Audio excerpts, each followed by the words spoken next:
I think the next 10 weeks are the most important in our lives. In a way, Brexit Britain was right. The status quo is insupportable, but the answer was never to blame the European Union.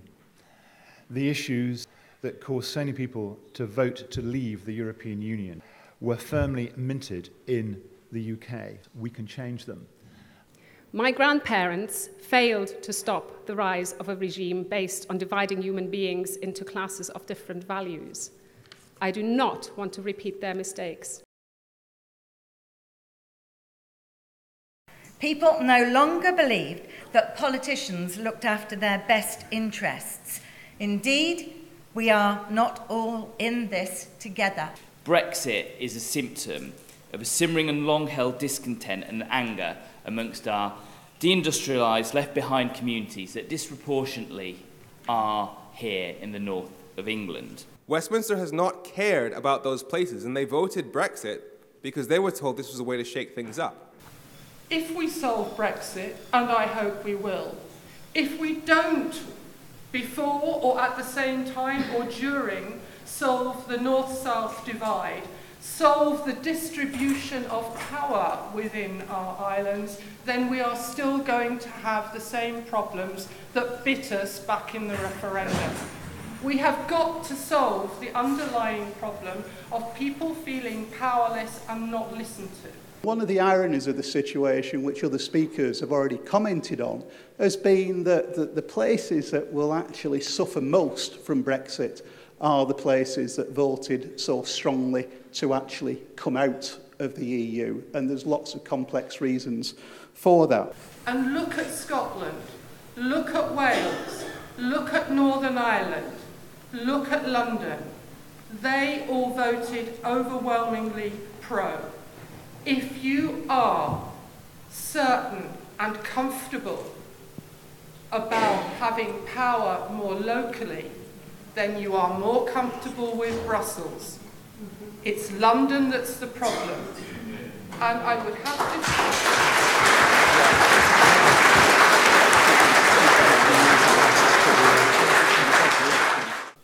So let's push our Yorkshire identity, which is not in contradiction to being English, British, European, and a global citizen.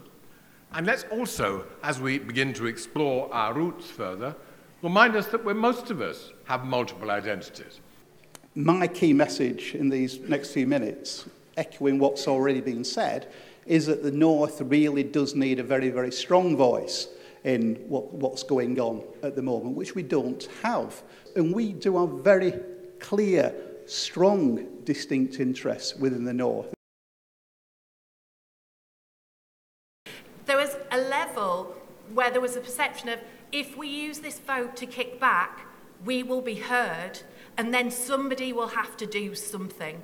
On a local level, it means community engagement. It means massive emphasis in terms of getting back in, talking to people, organising things, and getting into communities and supporting people. Regarding control, you make the point that you have to find common ground with people who voted for Brexit. If we treat them like they want to destroy the country, like they have these completely incompatible views, that we will never move anywhere.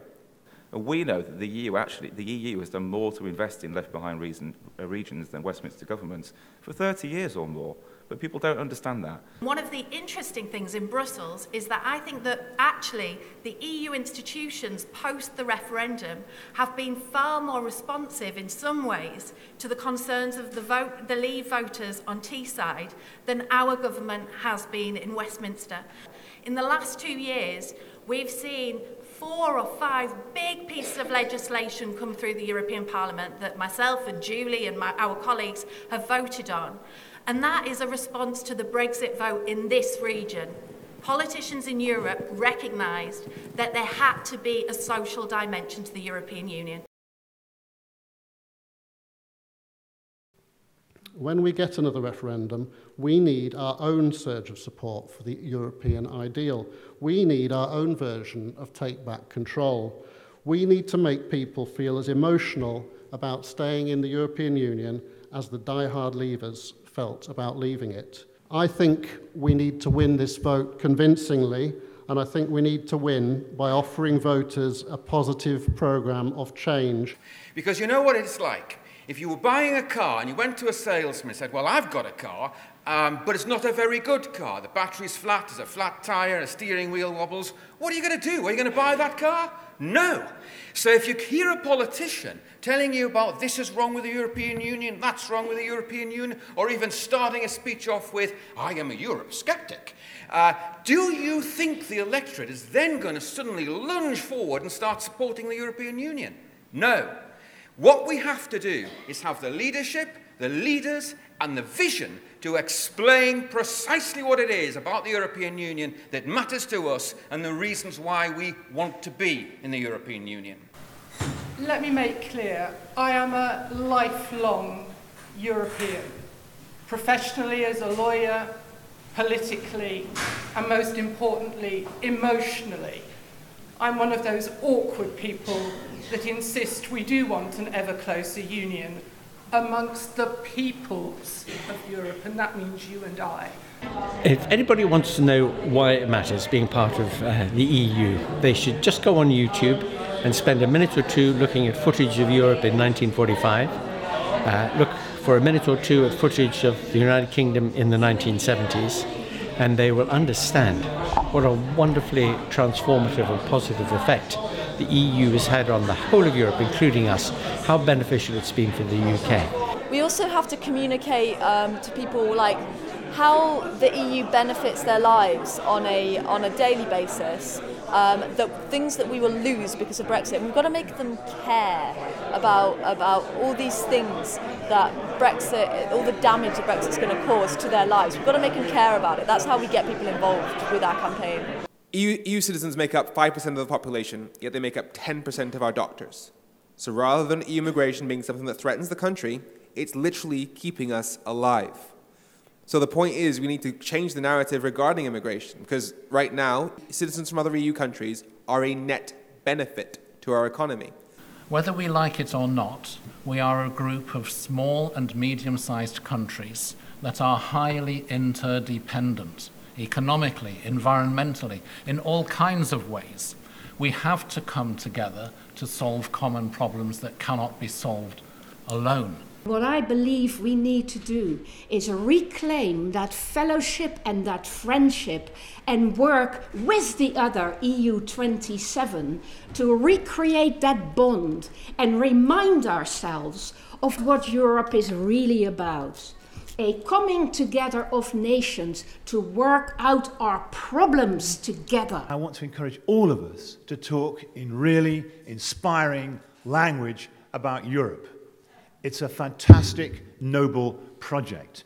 It is the means to be peaceful, prosperous, but actually for all of us to live lives we have reason to value.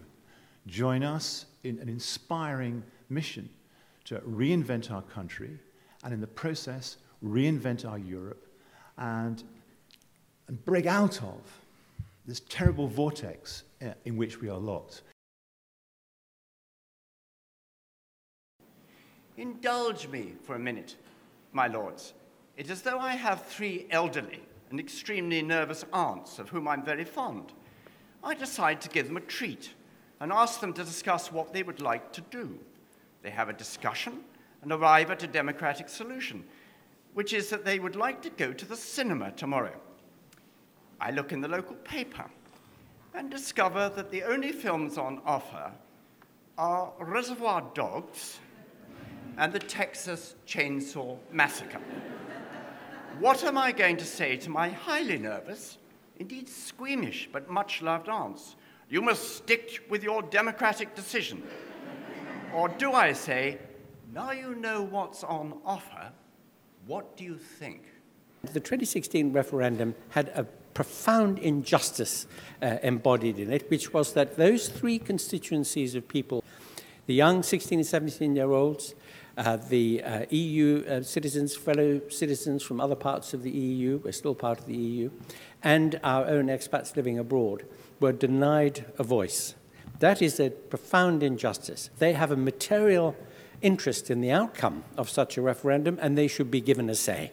Essentially, if there is a withdrawal agreement, the legislation, the 2017 Act, provides that there has to be a domestic act of Parliament to give effect to that agreement.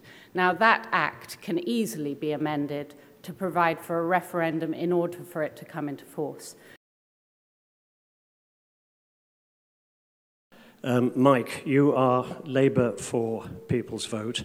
What are you going to do, and what are members of the Labour Party that support Remain and support the People's Vote going to do to make sure that it comes about? I started Labour for People's Vote at the beginning of the year because people didn't have a means to speak out or a banner to rally behind, if you see what I mean. So polls at that time showed, and still show, that 70, 80-odd% of Labour Party members support Jeremy Corbyn, support the leadership, regardless of what you think of Jeremy Corbyn, that's the case, and also supported a second referendum and supported staying in the European Union. But those people had no means to speak out and say, well, I'm pro-Corbyn, but I'm anti-Brexit. That's what I think and that's what I want. So essentially, we've created that space where people can say, I want a socialist government, I want a radical government, I want us to change the way the economy runs, but I also want to stop Brexit. And we've connected those things. So this campaign's happening across the country. We're trying to influence policy at Labour conference in a couple of weeks, and we've got arguments going out, and we've got articles, and we've got we've done a good job in terms of bringing people together. One fantastically welcome thing is that Labour voters are shifting more from Leave to Remain than any other, and that's the thing that is most likely to shift Labour opinion on this. The good news is, I think, that the People's Vote campaign is starting to get traction in the public, in the media and in Parliament, and this is obviously essential if we're going to stop Brexit. We can change our minds about it. The country is changing its mind about it. And I think it's only right that we campaign on the democratic ability as a society to change our minds. We published some research in August that shows there's been a huge swing across the country. More than half of constituencies are now Remain constituencies, and there are an awful lot more constituencies that are about to go over that line. And people are shifting all the time. I'm optimistic about where we are. I think there's at least 50% chance that we can stop Brexit. I think there's probably a 70% chance of a people's vote. So we've got to be thinking not just about campaigning for that, but also how we build grassroots groups up and down the country. And Leads for Europe has been one of the real standout leaders in this. But I've just been hearing in a session about how, Better for Bolton just got started 3 weeks ago. We want to see communities getting together. What we've got to do is to lobby and lobby and lobby more and more and more vociferously over these next few weeks and couple of months, because we're coming up to a crucial moment in the autumn this year. And in order to get the message across that a people's vote is now an absolute necessity, that's what you must do. Don't not do it. Do it. We've got to make this work and get that people's vote.